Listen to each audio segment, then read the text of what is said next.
मेरा नाम महेंद्र है। मैं एक एम्बुलेंस ड्राइवर हूँ। मैं पिछले 27 सालों से एम्बुलेंस चला रहा हूँ। ये घटना तब की है जब मैं नया नया ड्राइवर बना था। मैंने कुमाऊं के एक ड्राइविंग स्कूल से ड्राइविंग सीखी थी।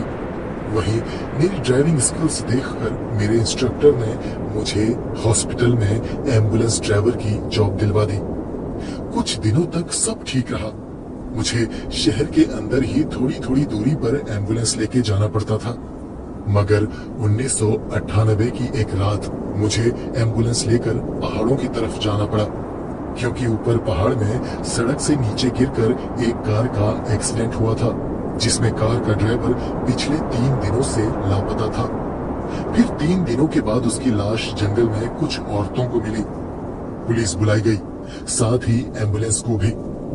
उस रात मैं स्टैंड में एम्बुलेंस लेकर अकेला खड़ा था और घर जाने की तैयारी ही कर रहा था कि तभी मुझे बताया गया कि मुझे अर्जेंटली डेड बॉडी लेने जाना है। रात के उस वक्त 8 बज रहे थे और जिस जगह मुझे वो डेड बॉडी लेने जाना था वो कम से कम वहां से 3 घंटे का रास्ता था। एक तो बरसात के दिन थे और ऊपर पहाड़ों वाला वो इलाका और सड़कें वैसे ही टूटी पड़ी थी। जाने आने में भी वक्त लगने वाला था। खैर, कॉल मिलते ही मैं तुरंत उस जगह के लिए निकला। बारिश तेज थी, मैं अकेला था। सड़कों में जगह जगह पहाड़ों से पानी के साथ मिट्टी पत्थर भी बहकर आ रहे थे, जिस वजह से मुझे वहां तक पहुंचने में काफी तकलीफ हो रही थी। तेज बारिश की वजह से मुझे कुछ साफ दिखाई भी नहीं दे रहा था। हुआ क्या कि जब मैं उस जगह की तरफ बढ़ रहा था तब मुझे सड़क के किनारे एक आदमी चट्टान के नीचे बारिश से बचने की कोशिश करता हुआ दिख गया। मेरी एम्बुलेंस को करीब आता देखकर उसने हाथ दिया। वो वक्त वो मंजर ऐसा था कि मैंने उसकी मदद करने के लिए एम्बुलेंस रोक दी। वो आदमी दौड़कर मेरे एम्बुलेंस तक आया और दरवाजा खोलकर अंदर बैठ गया। वो ऊपर से लेकर नीचे तक गीला हो रखा था।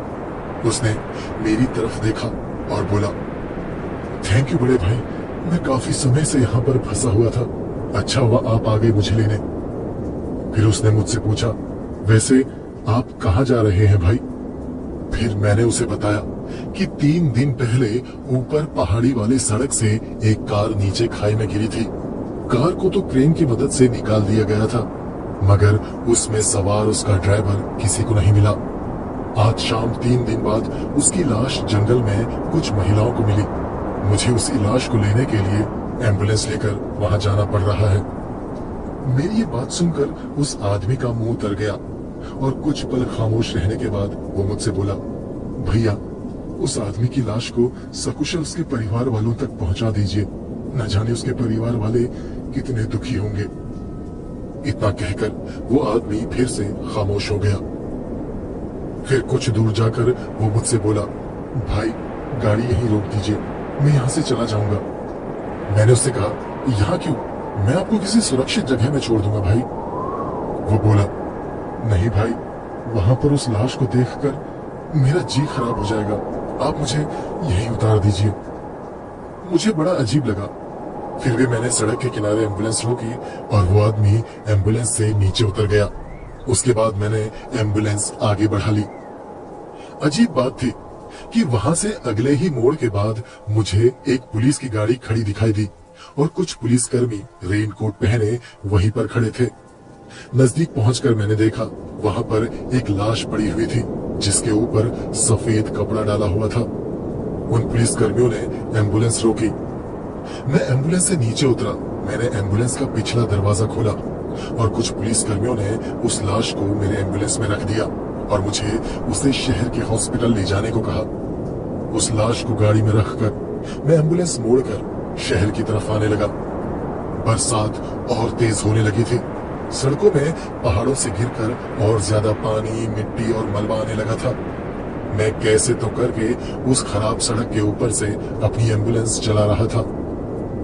आगे कुछ दूर जाकर एक मोड़ के पास कुछ बंद दुकानें थी, जिनके बाहर एक खंबा था और उसमें स्ट्रीट लाइट जल रही थी। मैंने देखा उस स्ट्रीट लाइट के नीचे एक आदमी खड़ा था। जब मैं उसके करीब गया तो मैंने देखा वो वही आदमी था जिसे मैंने लिफ्ट दी थी। मेरी एम्बुलेंस उस आदमी के सामने से गुजरी। मेरी नजर उस आदमी पर पड़ी। वो आदमी मेरी तरफ देखकर मुस्कुरा रहा था और हाथ हिलाकर मुझे अलविदा कह रहा था। उसे देखकर मुझे बड़ा अजीब लगा, क्योंकि मैंने उसे उस जगह से बहुत दूर ऊपर पहाड़ी में कहीं पर छोड़ा था। वो इतनी जल्दी वहां कैसे आया, मुझे समझ नहीं आ रहा था। खैर, मैंने जैसे तैसे करके उस पहाड़ी इलाके से अपनी एम्बुलेंस बाहर निकाली और शहर के एक हॉस्पिटल के बाहर जाकर उस एम्बुलेंस को रोका। वहां कुछ पुलिसकर्मी पहले से खड़े थे। एम्बुलेंस रुकते ही हॉस्पिटल के अंदर से कुछ वार्ड बॉयज दौड़ कर आए और उस लाश को मेरे एम्बुलेंस से बाहर निकालने लगे। ऐसा करते वक्त उस लाश के ऊपर का सफेद कपड़ा मेरी एम्बुलेंस के दरवाजे में अटक गया और वो कपड़ा उस लाश के ऊपर से हट गया। और तब मैंने उस लाश को देखा और उस लाश को देखकर मेरे रोंगटे ही खड़े हो गए। अब तक आप समझ ही गए होंगे कि वो लाश किसकी थी। वो लाश उसी आदमी की थी जिसे मैंने ऊपर सड़क में लिफ्ट दी थी, यानी कि वो इस आदमी की आत्मा थी। कुछ देर बाद उस आदमी की पत्नी और उसके माँ बाप दौड़ते हुए आए और उसकी लाश से लिपट कर रोने लगे। मैंने अपनी एम्बुलेंस स्टार्ट की और वापस घर की तरफ आने लगा। तब मुझे उस आदमी की बात याद आई जिसे मैंने लिफ्ट दी थी। वो मुझसे बोला था, भैया उस आदमी की लाश को सकुशल उसके परिवार वालों तक पहुंचा दीजिए।